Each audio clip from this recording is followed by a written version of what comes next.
Hi, I'm Aldo. Welcome to Plays the Thing, the channel where I share my experiences prepping and playing tabletop role-playing games. In my last video, I introduced you to the player characters in my Dungeons & Dragons 2024 Redmarch campaign. Today, I want to talk about our first adventure and share some thoughts about running games when you don't have much time to prep. We finished making the first 5 characters on the same day we were going to play, and by the time we sat down at the table, or at the virtual table, I didn't have much prepared. Here's what I did have. I knew there would be a location about a day's travel into the Scarred Lands, close enough to be accessible, but far enough to be dangerous. I decided this would be a dungeon with a rumored magic item inside, specifically an item crafted by the humans who once lived in what are now the Scarred Lands, something they'd made to fight back against the orcs. That was about it. I had a concept, not a fully realized adventure. Now let me paint the geography for you how I did for the players. I told them that Redmarch was perched at the edge of a cliff overlooking a vast bowl-shaped basin. Mountains extended north and south from the town, curving eastward, and there's a hilly, rocky terrain jutting up from the floor of the basin below. Redmarch sits at a difficult pass. There's a switchback road that winds down from the town into the Scarred Lands.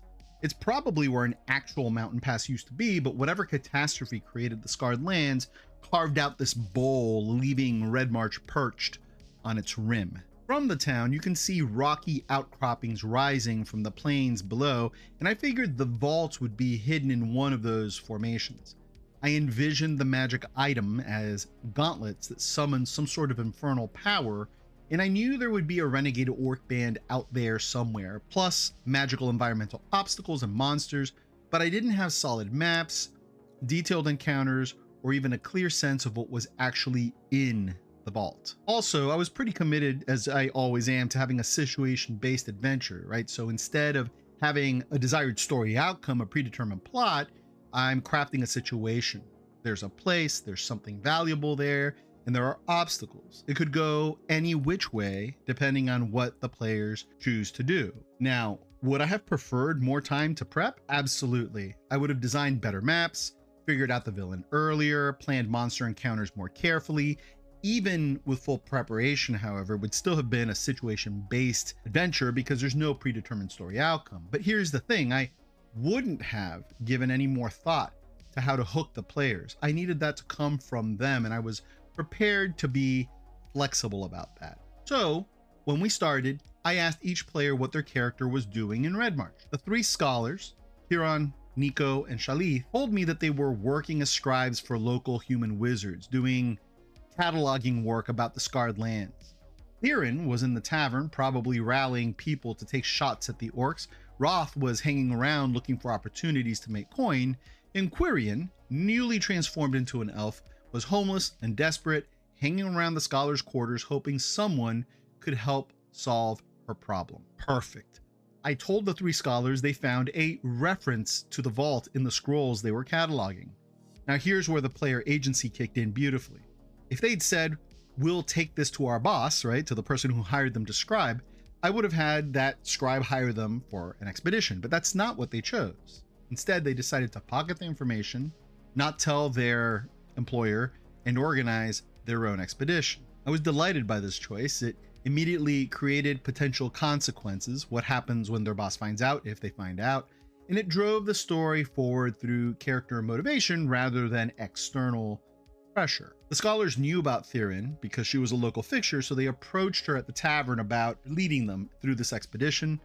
As calculated, she was crazy enough to accept the offer, and Roth, who we established kind of knew Theron as a sometimes mercenary of sorts, decided to tag along to make a little bit of extra money. And as for Quirion, he kept following the scholars, and she was particularly interested in Shalith, who was an elf, a drow, but an elf nonetheless, and so she really was hoping that Shalith could help her explain her situation to her and maybe help her deal with it in some way. The party noticed Quirion following them when they reached the bottom of the switchback road into the Scarred Lands, and there was that slightly awkward stranger asking to join the party moment that always feels a little bit contrived, but they're good role players, So they totally made it work. Then we started into the quest. As the characters traveled across the scarred lands, I had them make perception checks. They noticed smoke rising from an encampment off in the distance towards the hilly terrain to the south. I rolled to see if whoever was at that camp noticed them, and that roll failed, and the party decided to continue on. Something I'd like to point out about this is that I knew what the smoke was. It was the renegade orcs that were operating in the region, but it's not a scripted environment. So I had to roll to see if they perceived the smoke. They did. I rolled to see if the orcs perceived the party. They did not.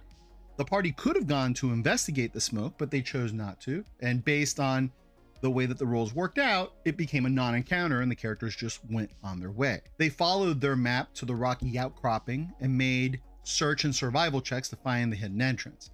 I described a row of statues facing each other, craftsmen and wizards, because this had once been some sort of temple of worship where magical research was performed. After investigating those statues for a while, the party found the vault. I described it like one of those circular doors from Skyrim, and they approached to find out how to open it. And here's where I have to be honest with you. I don't remember what was going on in that moment. I was a little confused. I kind of botched my narration, and in describing what was happening, I kind of stated or gave the impression that the doors opened on their own. That wasn't really my intention, but having made that mistake, I decided to stick with it. Later on, when I would be processing the adventure and ask myself, why would the door open on its own? I came up with a reason, and that gave me the backstory for the vault's master. He chose to open it. I think that's kind of interesting, the way that sometimes little mistakes can be articulated into something that's meaningful and that seems more intentional later on. Anyway, Shalit scouted ahead and down the hall and found a grand chamber where zombies were stirring, former guardsmen of this shrine workshop. And they came running out to attack the intruders, and so we launched into a combat. The fight proved to be somewhat lethal, as all D&D is at first level.